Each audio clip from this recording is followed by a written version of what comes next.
Well, today on Get Real, Kristen's gonna speak to someone out there who's probably dealing with some of these same issues. So as we mentioned a couple of Get Reals ago, I said this last month or so has been challenging, dealing with my son, who's just been really going through some difficult times. And in that, I would say probably top 3 most difficult things I've been through. And that's just on my portion of it. That's not speaking to what I know he's also going through. So please know I'm not trying to make this about me. This is his, but as his parent, walking through it with him. And dealing with all the grown-up things that one has to deal with in these situations. So, I would say that hope has been a word I've kind of clung to over the last few weeks in particular, even when it would feel like or seem like maybe that's a word that's really far away. We've joked 2023 was for me a year of trust and obey, and God had kind of prepared me at the end of 22 that that's what it was going to look like, and he delivered fully on that. And there was much in life that I had to really fully rely on him for the year. Not that we don't always have to do that, but let me just tell you, for me personally, it looked a lot different last year than it ever had before.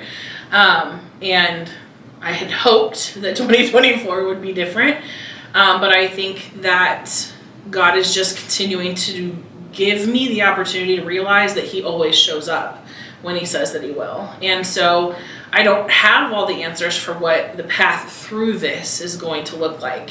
I'm fortunate because of my experience in the mental health field that I knew kind of what to do and who to call, and I've been able to connect resources, and I haven't been alone in this process, and I'm so incredibly grateful for that.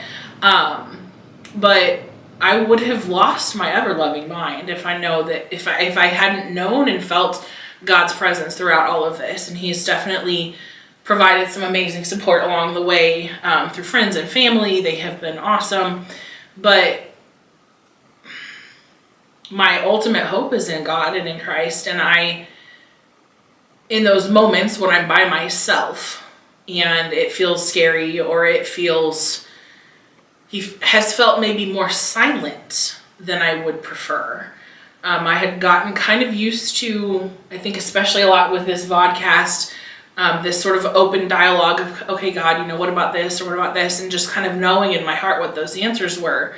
And these are answers I've had to wait for, and answers that I don't have all of. And so trusting you, even if the answer is wait for it, is harder, and it feels scary, but I can say that God continues to show up in amazing ways. And even in the moments, there's been times when I just felt like, oh my gosh, how I wake up in the morning and it's just like, this is going to be a really hard day. And it never fails. The verse of the day that was on my phone is exactly what I needed to hear. Or I'll hear from someone out of the blue with a message, or someone comes. I've had people that don't even know what's going on come up and tell me that they love me and give me a hug and say that I'm amazing. And they had no idea why they needed to do that, but God put it on their heart to do that. So just knowing that God has been present in all of this, even though it's been so hard, that's where my hope lies. And that's how I've managed to make it through with most of my hair. It's a little bit thinner maybe than it was, but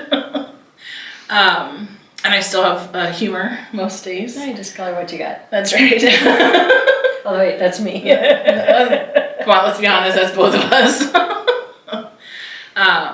So yeah, during those times when it feels like hope seems lost, God just continues to remind me that he is still there, and it is not.